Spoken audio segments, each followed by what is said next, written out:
Magandang umaga po sa bawat isa. Welcome po sa ating morning devotion.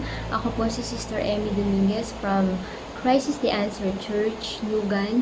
At inaanyayahan ko po kayo na tayo po ay tumutok mula umpisa hanggang matapos po ito. At maraming salamat po. Tayo po ay manalangin. Ama, maraming salamat po sa umagang ito, sa kalakasan na pinagkaloob mo sa bawat isa sa amin.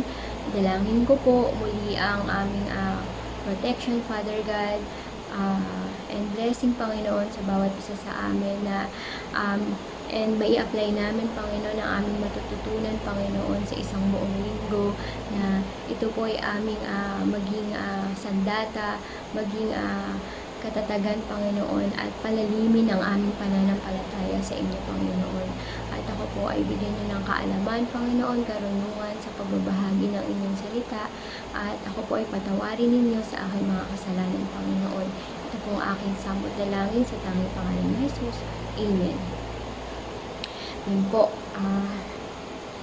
Ngayon po, ang aking ibabahagi ay ang Mateo 7, verse 7 hanggang 11. Tayo po ay makipagbukas ng ating mga Biblia. So, ang sinasabi po dito ay humingi, humanap, kumatok. Humingi kayo at kayo bibigyan. Humanap kayo at kayo makatatagpo. Kumatok kayo at kayo pagbubuksan, sapagkat ang bawat humihingi ay tatanggap, at ang bawat humahanap ay makatatagpo, at ang bawat kumakatok ay pagbubuksan. Bibigyan ba ninyo ng bato ang inyong mga anak na kapag siya'y humingi ng tinapay? Bibigyan ba ninyo ng ahas kapag siya'y humingi ng isda? Kung kayo'y masasama ay marunong magbigay ng mabuting bagay sa inyong mga anak, gaano pa kaya ang inyong Ama na nasa langit? Bibigyan niya ng mga mabubuting bagay ang sino mang humihingi sa Kanya. Amen. So, ito po ay humingi, humanap, at kumatok. Ito po ay sermon ni Jesus sa bundok sa kanyang 12 alagad, na ito po ay may mga tagubilin na patungkol sa paghatol sa kapwa, katuruan tungkol sa pag-aayuno, at ano ang pipiliin, Diyos o kayamanan, pagmamahal sa kaaway, at tuturuan tungkol sa pananalangin. Ito po ay madami. Ito po ay malawak, at kailangan po nating daanan ang mga naunang verse bago po tayo makarating sa verse 7. So, sinasabi po dito na may tatlong bagay ang sinasabi dito na dapat nating laman ng ating pananalangin. So, natutunan ko po na, nalaman ko po na hindi din po pala ito patungkol lamang sa mga material na bagay na nais nating hingin sa Panginoon. So, syempre sa panahon po ngayon na tayo ay nasa pandemya, marami po tayong pangangailangan na tulad ng ating pagkain, trabaho, yung mga pangunahing pangangailangan natin. Hindi lamang po pala ito patungkol doon. Ito po ay patungkol din sa ating panalangin na tayo ay humihingi, humahanap, kumakatok, na tayo ay makasunod tayo sa Panginoon. So, unahin natin ang paghingi. So, sinasabi dito na umihingi tayo ng tulong sa Panginoon na makasunod sa Kanya. ito ay ang panalangin na nakalinya sa saloobin ng Panginoon. At humihiling tayo na ang ating panalangin ay naaayon at tama, o ito ay nakalinya sa kalooban ng Panginoon. At dapat na tayo ay maging mapagkumbaba na hingin ito sa Panginoon.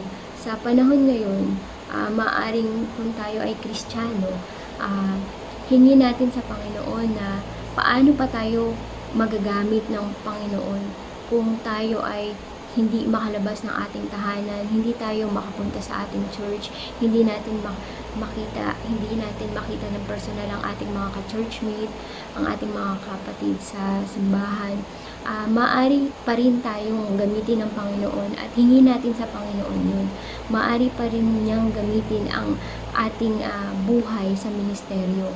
At hingin natin ng may pagpapakumbaba sa Panginoon na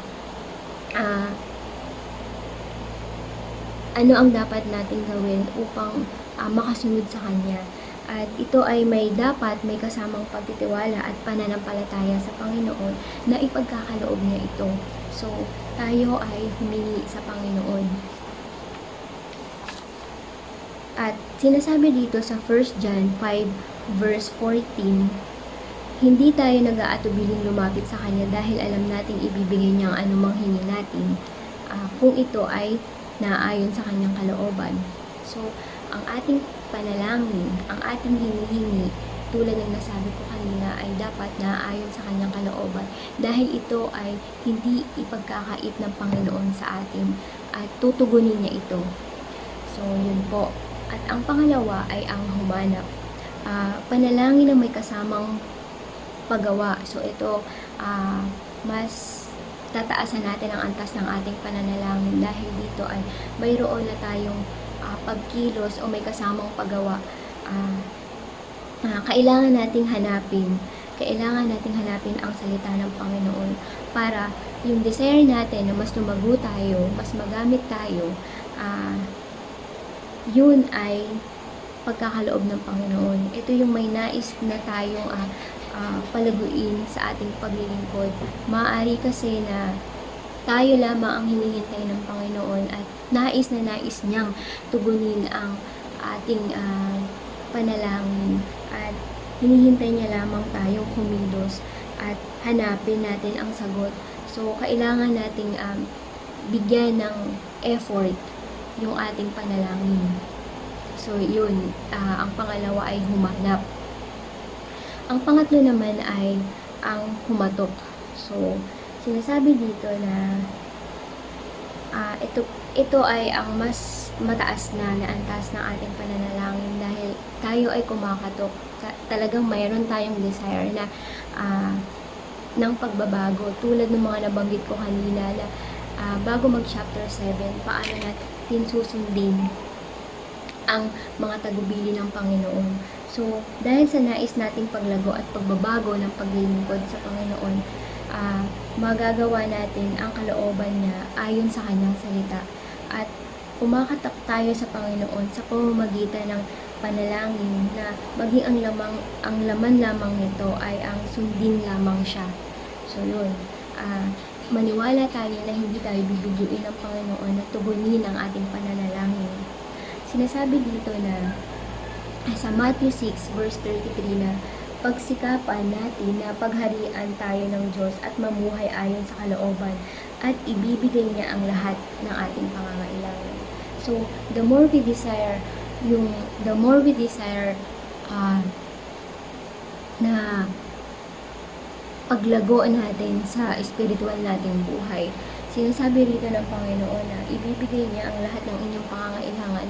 Maaari ang pangangailangan ito, kasunod nito ay ang mga hinihiling natin sa Panginoon sa panahon ngayon na pag inuna natin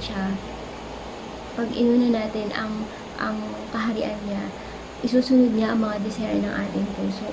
So, hindi sinasabi nga natin lagi, di ba, na hindi maikli ang kamay ng Panginoon sa pagtulong at kailangan hindi rin matigas ang kanyang puso upang sa ating paghingi sa ating paghanap at pagkatok ay hindi niya tayo pagbubuksan. Ang Panginoon ay nais na lumago tayo, nais na lumapit tayo sa Kanya, nais na huwag tayong mahiya. At sinasabi dito, diba, sa chapter 11 na kung kayong masasama ay marunong magbigay ng mabubuting bagay sa inyong mga anak, gaano pa kaya ang inyong amang nasa langit, bibigyan niya ng mabubuting bagay ang sino mang humihingi sa Kanya. So, yung dinisere natin na kabutihan para sa Kanyang ministeryo, na gamitin ang ating buhay na mas lumago tayo, maging laman ng panalangin natin ang hindi ang sarili natin, kundi ang ibang tao, kundi ang pagpapahalaga sa kapwa. Sinasabi dito na bibigyan niya tayo ng mabubuting bagay, diba? Na anuman ang hingi natin na ibibigay niya. So, kalakip nito, kasunod nun ang mga material na bagay na dinidesire natin. Kung anuman ang ating pangangailangan ngayon, alam ng Panginoon yun na hindi pa man tayo nagsasalita sa Kanya, alam niya ang pangangailangan natin. At nais lamang niya na tayo ay lumago sa ating pakikipagrelasyon sa Kanya, tayo ay lumalim sa ating pananampalataya, na ma-exercise natin at ma-practice natin yung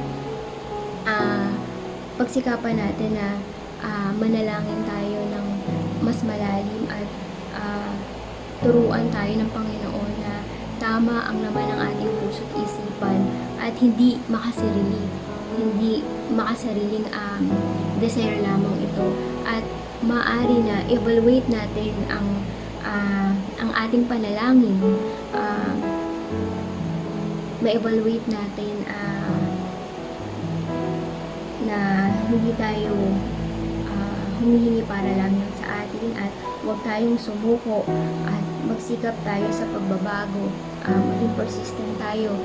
We keep on asking God, we keep on patuloy tayo sa paghahanap, at huwag tayong sumuko sa pagkatok sa Panginoon, dahil naniniwala ako na hindi niya tayo bibiluin. At nawa sa ating sinasabi dito na there is assurance na kapag tayo ay humingi, tayo ay tatanggap, at tayo ay humanap, tayo ay makatatagpo, at kung tayo ay kakatok, tayo ay pagbubuksan.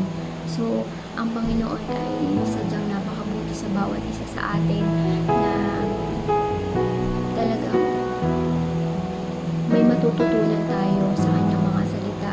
At sa panahon ngayon, ito ay kailangan natin na manalangin tayo ng seryoso, manalangin tayo para sa buong mundo, manalangin tayo sa mga taong nakapaligid sa atin, manalangin tayo sa mga nakakahalubilo natin, at nawa makilala din nila ang kabutihan ng Panginoon. Diyan naman po nagtatapos ang aking devotion, at maraming salamat po. Sana po ay ito muli ay makatulong sa atin sa ating pagpapatibay ng ating pananampalataya, at dalangin ko na tayo po lahat ay ingatan ng Panginoon, at tayo po ay maging matibay pa sa panahon ngayon. At maraming salamat po. At bilang pagtatapos po, tayo po ay manalangin.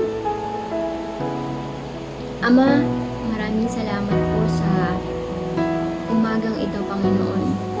Tulungan niyo po kami na magkaroon ng tamang puso't isipan, Panginoon, sa aming pananalangin. Turuan niyo po kami na hindi lahat ng bagay, Panginoon, ay makamundong bagay, Panginoon, kundi, Panginoon, hinahanap namin, Panginoon, at humihingi kami, humahanap kami, at kumakato kami sa inyo, Panginoon, na kami, Panginoon, ay panalimin mo, Panginoon, at ang antas ng aming pananalangin, Panginoon, ay panalimin mo, Father God. Lord, maraming salamat sa inyong salita. igawad niyo po sa amin, Panginoon, ang mga biyaya mo, Panginoon, na alam mo ang aming pangangailangan, Panginoon. At dalangin ko ang bawat pamilya ay proteksyonin mo, Panginoon, mula sa COVID-19, Father God, na panalangin ko, Panginoon, na ito ay matapos na. At Lord, humihingi kami ng tulong sa inyo, Panginoon, na kayo na po ang bahala sa amin, magbantay, Panginoon. Umaasa kami sa inyong tulong, Panginoon, na kami, Panginoon,